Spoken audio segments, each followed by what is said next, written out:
Just days ago, my administration successfully brokered a historic ceasefire to stop the escalating violence between India and Pakistan. And I used trade to a large extent to do it. They're actually getting along. Maybe we can even get them together a little bit, Marco, where they go out and have a nice dinner together. Wouldn't that be nice? We're going to do a lot of trade with you guys. Let's stop it. Let's stop it. If you stop it, we're doing trade. If you don't stop it, we're not going to do any trade. People have never really used trade the way I used it. That I can tell you. And all of a sudden they said, I think we're going to stop. And they have. And they did it for a lot of reasons. But trade is a big one. We're going to do a lot of trade with Pakistan. We're going to do a lot of trade with India. We're negotiating with India right now. We're going to be soon negotiating with Pakistan. And we stopped the nuclear conflict. From the time of Operation Sindoor, commenced on 7th May, till the understanding on cessation of firing and military action on 10th May, there were conversations between Indian and US leaders on the evolving military situation. The issue of trade did not come up in any of these. Namaskar and welcome to Samvad at Mayank. Today we are discussing President Donald Trump and his innumerable statements contradicting each other, coming out every day during Operation Sindoor and post-Operation Sindoor primarily. And to discuss this, we have with us Ambassador Kanwal Sibal, former Ambassador of India to Egypt, Turkey, France and Russia, the former Foreign Secretary of India, and presently he is the Chancellor of Jawaharlal Nehru University, New Delhi. Welcome to Samvad, sir. Thank you. Thank you for inviting me. So this, from a position where President Trump said that India and Pakistan have been fighting over Kashmir for 1,000 years, Vice President J.D. Vance saying it is none of US business, to suddenly mediating a ceasefire between, because that is the word he used, mediating a ceasefire between India and Pakistan, to stating that he used trade as a coercive tool for negotiation, to stating that India and Pakistan can go out for a dinner. On the face of it, the cavalier attitude, as I call it, of President Donald Trump is very confusing. But is there a method behind this chaos? I would ask you to help us decode what he means. Well, I don't know precisely whether he's very clear in his mind about issues and whether, therefore, he fully understands the implications of what he's saying. Now, if he did understand the various dimensions and complexities of issues he's addressing, then I think he would speak differently. Any well-informed, geopolitically savvy leader of the most powerful country in the world, with all sorts of advisors in various domains who will give him briefs, and if he's capable of absorbing them and find a way of expressing himself coherently and relevantly, it would be expected in a situation like that. But he has some fixations, some bugbears in his mind, and he doesn't shed them. And he simplifies everything to a business level engagement and uses the methodology he thinks he was successful in his own business efforts to geopolitics and diplomacy. But you know, geopolitics and diplomacy is very different from business. In geopolitics and diplomacy, well, in diplomacy to some extent, in negotiations, there are bargains. But beyond that, it's not an issue of bargains, where money plays the principal role. There is history, there's tradition, there's culture, there's self-image, there are prejudices, there are fears, there are concerns, there's historical experience, there's civilizational attributes. All these get factored in the policies, foreign policies of countries. Now, look at our own problems. If Pakistan told us, and if they had the money, look, you know, I'll give you five, six, $7, $10 billion you hand over Kashmir to us. It's a business deal. Come on, things don't work that way in life. That is one part of it. The other is, since I said he has certain fixations, if you look at his 2019 meeting with Imran Khan, where actually he talks about mediation, and he uses the word, I love to mediate. And now, 5 years, 6 years later, he's come back. Incidentally, in between, I don't know what the context was or what the occasion was, but I do remember, since I watched it myself, he said that I had offered mediation to Prime Minister Modi when I met him, but he is a tough guy. And he says, no, I can sort it out myself. He's a tough guy. So in between also, he has raised this issue with Prime Minister during one of his visits, whenever it was. And now he's come back to it, using the word very loosely. Now, mediation actually means that both sides accept X as a mediator. True. And then both sides give the authority to the mediator, not merely to pass on messages, but to give a constructive, but have a constructive approach where he would help to narrow the differences between the two sides and make ultimately a proposition based on exchanges which would be acceptable to both sides. This is mediation. But diplomacy is something very different.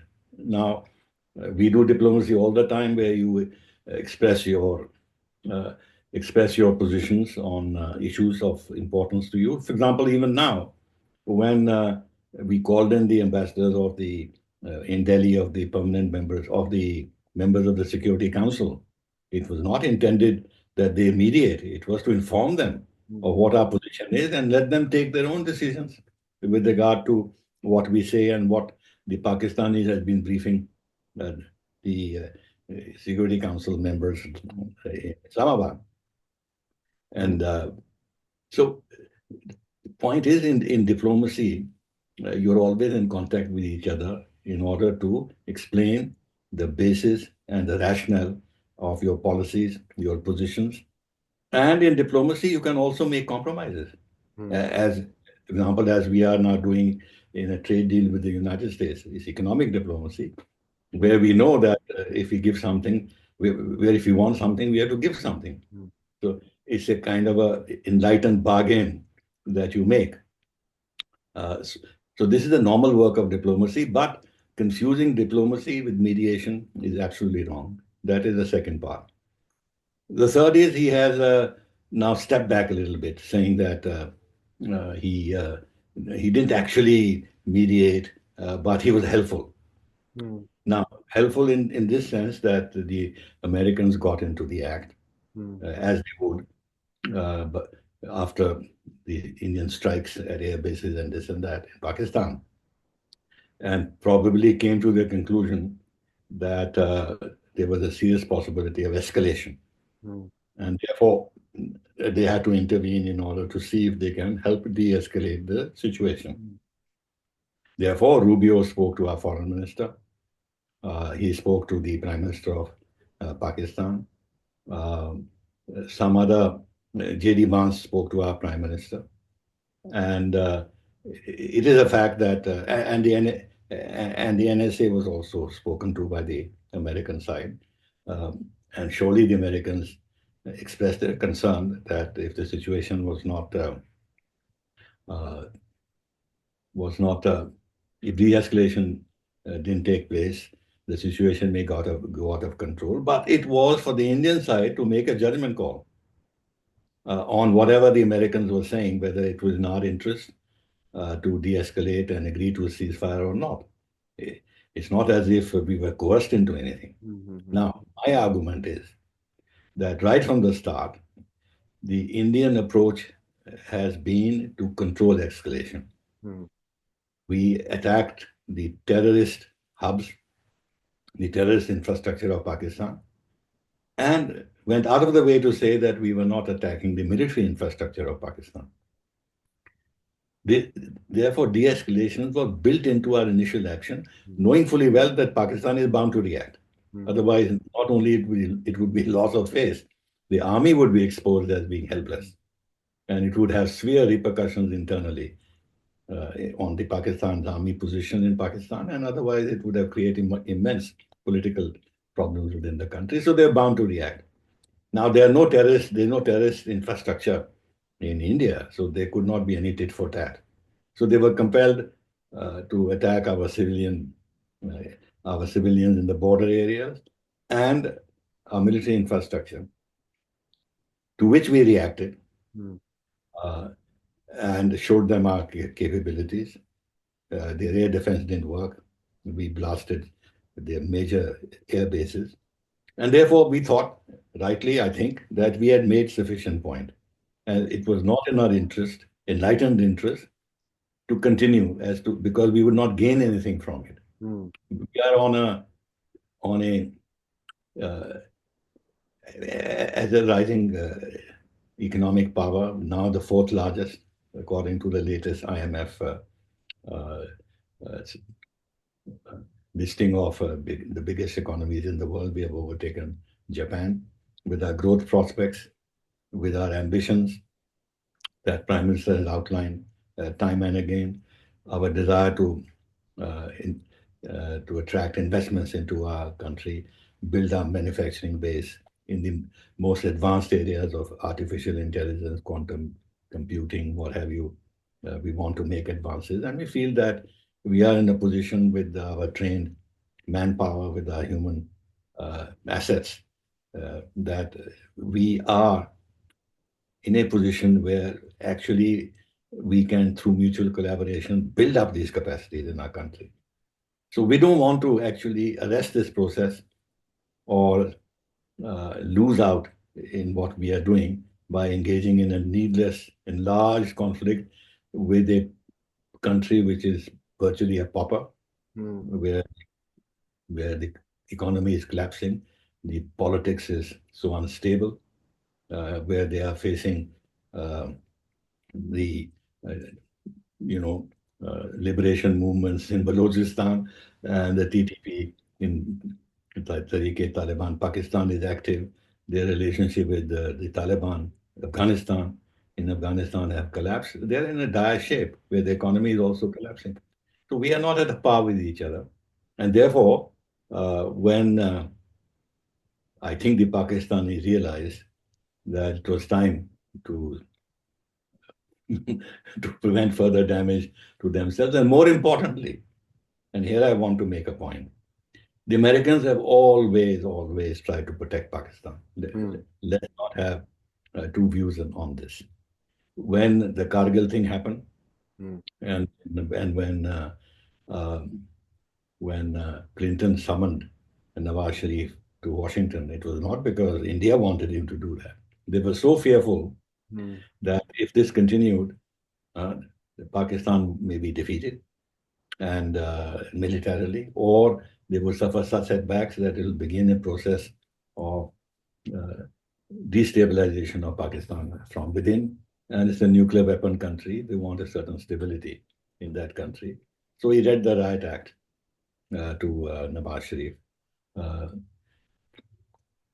And subsequently, if you notice, that despite the fact that Pakistan sheltered Osama bin Laden for so many years, sheltered Zawahiri, actually caused the death of so many American soldiers in Afghanistan by protecting, nurturing the Taliban, and then denying that they had any hand.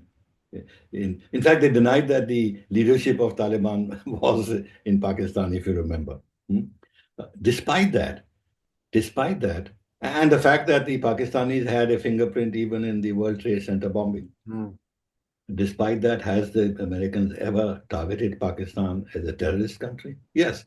Some organization, LET, Jaish-e-Mohammed, after a lot of prodding and this and that, were put on the UN list of international terrorists. Other than that, they have always, in a sense, overlooked Pakistan's terrorist affiliations and not sanctioned Pakistan. And contrast this with what they have done with Iran. So there is a method in their madness. And even now, when they were pushing for a ceasefire, It was because they were seeing the writing on the wall and they want to preserve Pakistan. So, What I find also very odd, and I end here, is that on the one hand, the Americans are saying China is our facing challenge, a long-term adversary, etc., etc., and the mood against China is very, very negative in the United States of America. Because they see it as a peer competitor, they're very worried about the kind of technology advances they've made and the military progress they've made on the military front. And yet, which is the strongest relationship Pakistan has with anybody is with China. And they have never shown any interest in preventing Pakistan from collaborating with China, either on the defense side or the China-Pakistan economic corridor, which gives China an entry into the Arabian Sea, which then affects the entire stability and peace in the maritime space in the Indian Ocean. But the Americans have never really pressed Pakistan on this. So I think should be very clear-headed as to what the US-Pakistan relationship, and finally, last point. While this whole thing is going on with Pakistan, what does the West do and what do the Americans do? They sanction in IMF loan to Pakistan. Just at that point, they could have delayed it a little bit, use that as a point of pressure on Pakistan. They haven't done that. And even in all the statements they have made, while they have strongly condemned the Pahalgam terrorist attack, but without establishing any link with Pakistan. Even in the statements they have made, where they have equated India and Pakistan repeatedly, and Trump has done that, praising the leadership of India and Pakistan, etc., etc. They have not said a word about Pakistan needing to act against terrorist organization within its own territory. If they just added this component in their statements while asking for de-escalation, dialogue, and diplomacy, if they summoned Pakistan to suppress all these organizations, etc., etc., it would have been more balanced, but nothing of the kind. So this brings me to 2 points, sir. What explains this fixation with Pakistan?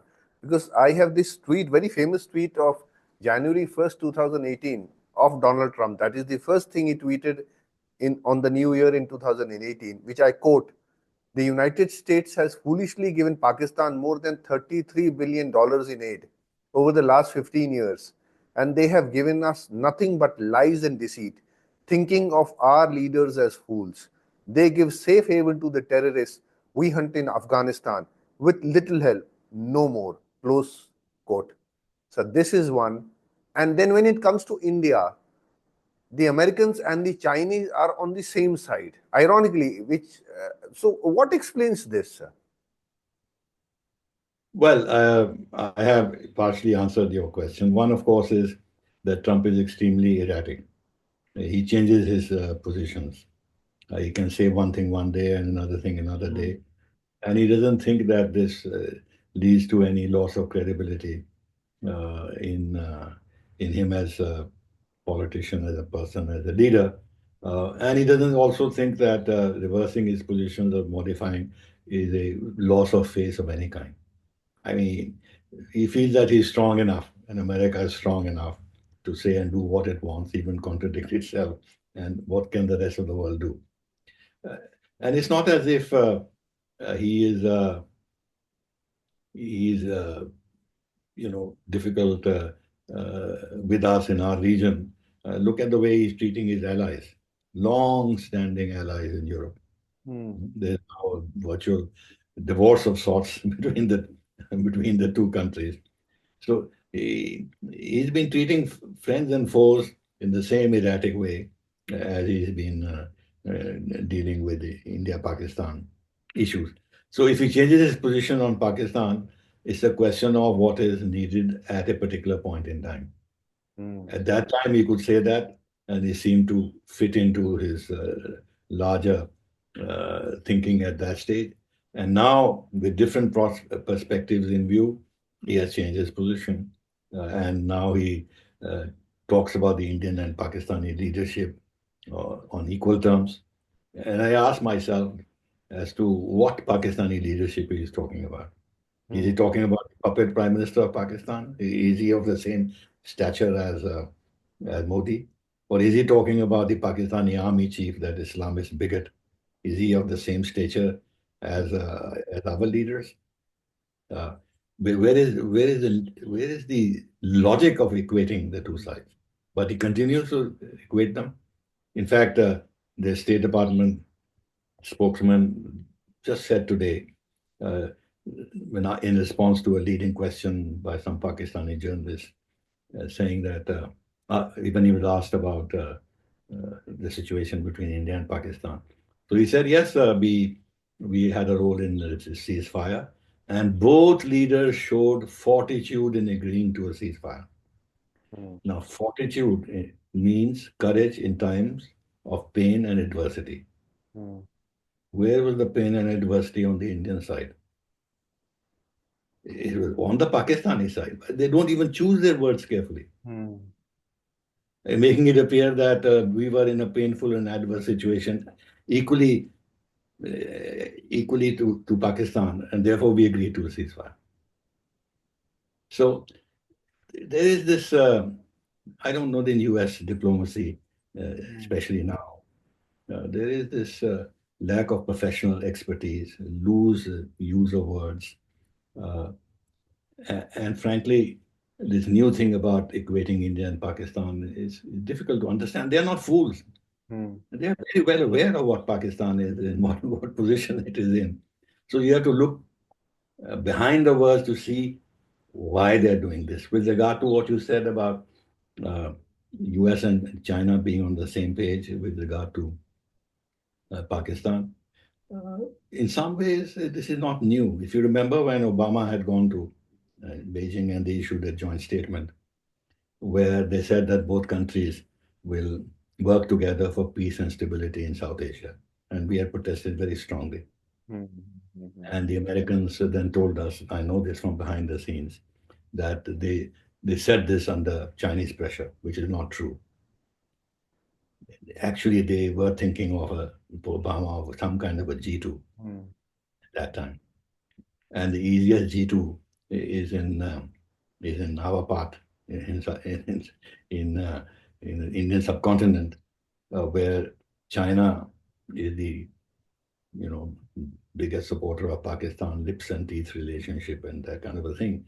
And the United States, for years and years, for decades, has always protected Pakistan. So there's a community of interest, even going to the extent of the two countries in various degrees collaborating with each other to allow Pakistan to make Pakistan a nuclear weapon country. So there's a deep relationship.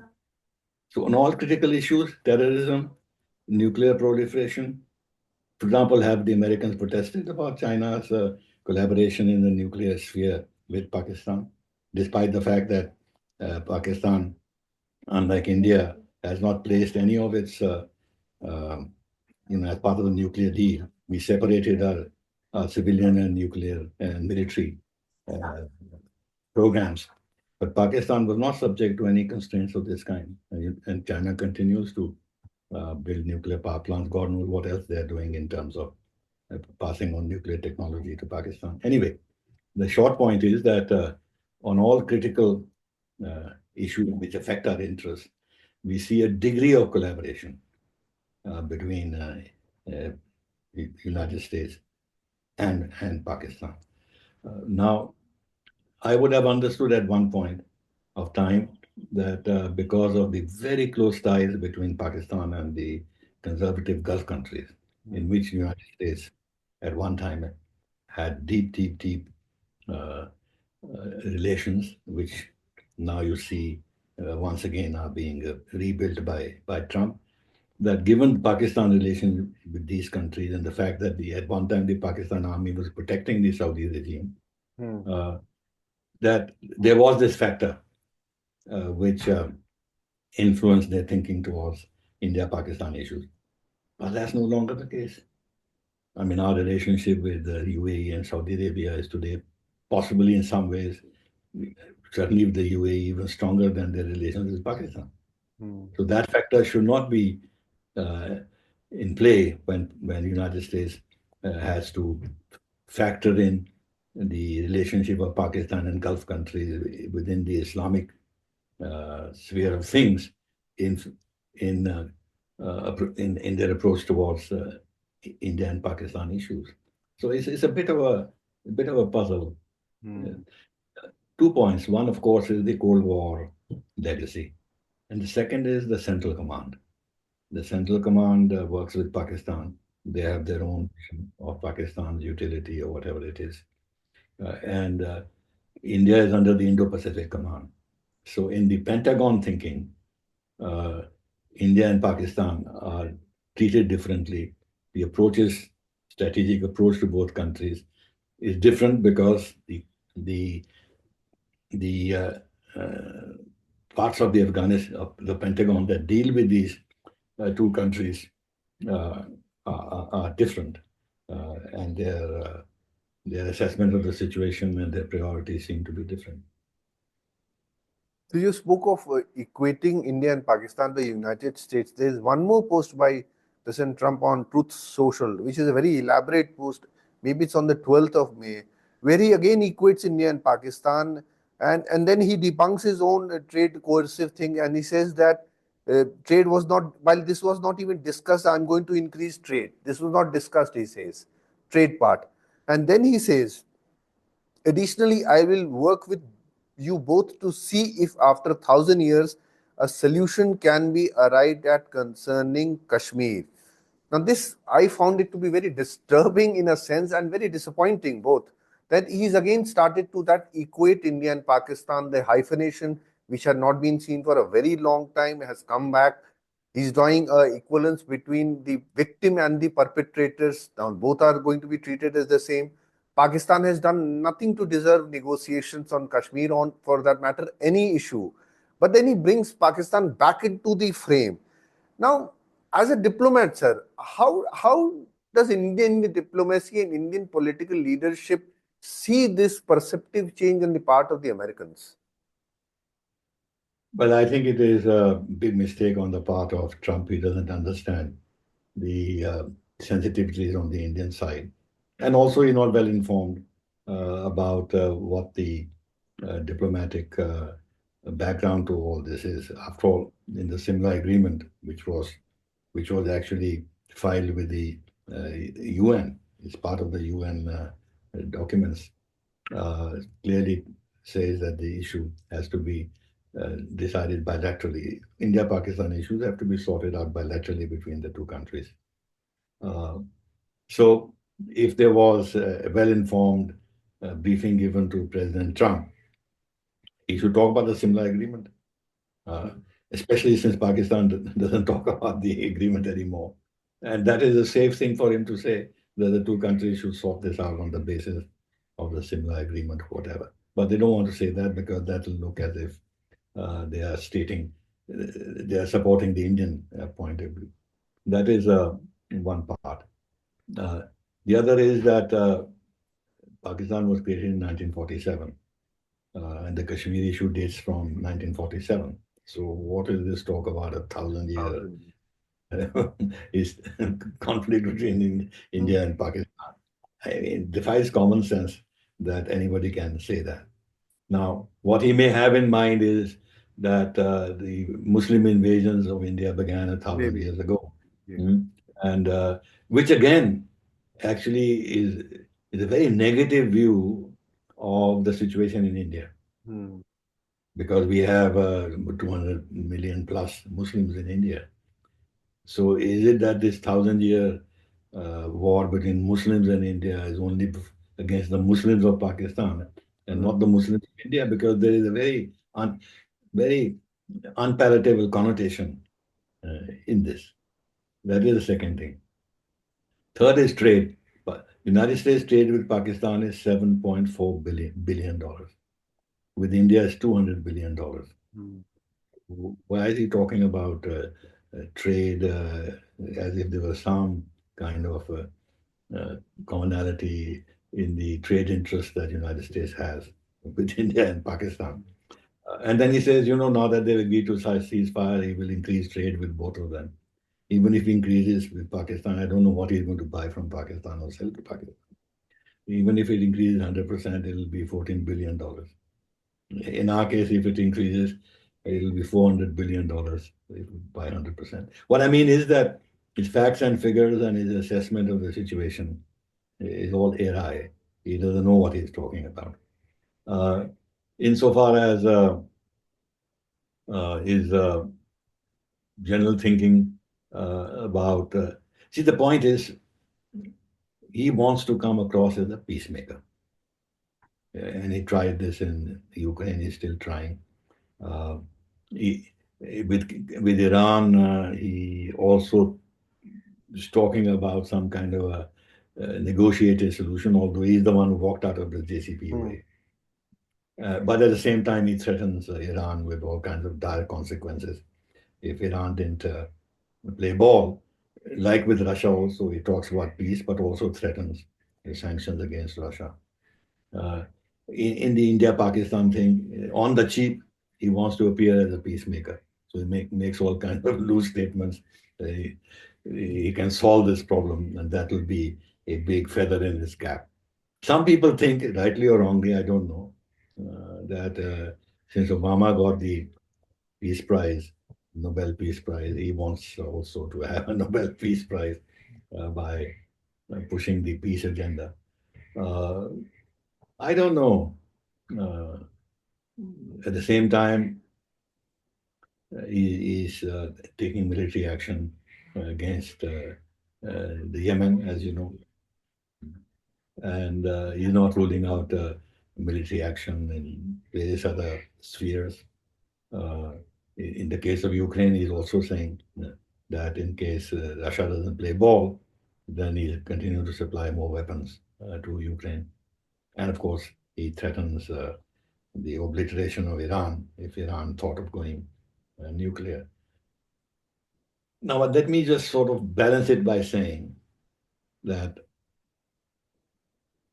we have very, very major interests with the United States.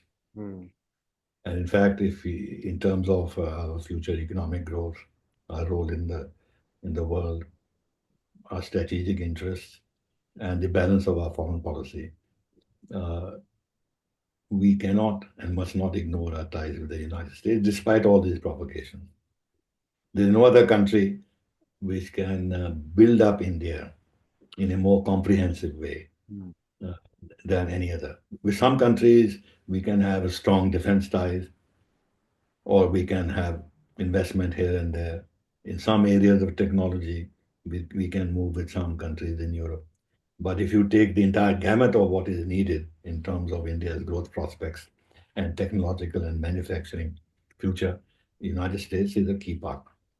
Therefore, the problem before us is how much of a fuss we are going to make about Trump's erratic behavior. How much are we going to swallow and ignore? And how much are we going to focus on the positives? Now, my understanding is, and I'm speaking with some knowledge and authority, that the trade talks are going on very well.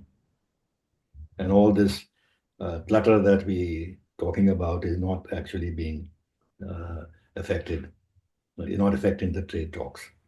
So if we can go ahead and find some solution there quickly, then that will improve the atmosphere of relations. Secondly, we have to not aggressively, but push back all these unpalatable statements that are coming from Trump, which Prime Minister indirectly has done, because he contradicted Trump by saying that it is the Pakistani DGMO who approached for this, and he also, the Ministry of External Affairs has made it clear there is no question of India and Pakistan talking about anything but terror. And on the Kashmir, the only issue is the return of PFK to India. And Prime Minister has very clearly said terror and water don't get along, and terror and talks don't get along. We're not going to budge on the Indus Waters Treaty either. So the Prime Minister, in his own delicate way, has pushed back. And we should continue to do that without getting into an open debate and contention with Trump, who's very narcissistic, who's very self-centered, very egoistic, and he can react impulsively and do things from which it might be difficult to walk back. So to the extent that the Prime Minister can capitalize on some kind of a personal equation he has with Trump, despite Trump's erratic behavior, he should try to do so. This is a part of a realistic diplomacy, which we should keep in mind. In other words, tolerate some of his excesses. Where it needs to be pushed back, not aggressively, but if emphatically, and continue to put the focus on and put all the efforts in expanding ties with the United States where it serves our interests. But one last thing, we should be careful about defense ties with the US. Because you see, if he wants to create India and Pakistan and use trade as a lever and this and that, and continue his thing about India being a tariff king and this and that. Coincidentally, in his speech in Doha, he said something totally absurd. He said that US doesn't even figure amongst the first 30 countries that do trade with India. US is at number 4. First is China, second is Russia, third is UAE, fourth is United States of America. Even on that basic fact, he's wrong. Anyway. Sir, we are running short of time, so I would just like to conclude on a positive note, which you have given us, that we should look on the positives and rather than on the negatives. And in fact, we have, in a sort of a pushback, sir, I would say that the Prime Minister has still not reacted to what President Trump has been, his ever erratic statements. So which is a sort of a pushback, I would say. So I would like to thank you on this note and thank you for sparing time. Jai Hind, sir. My pleasure. Thank you very much. Thank you, sir.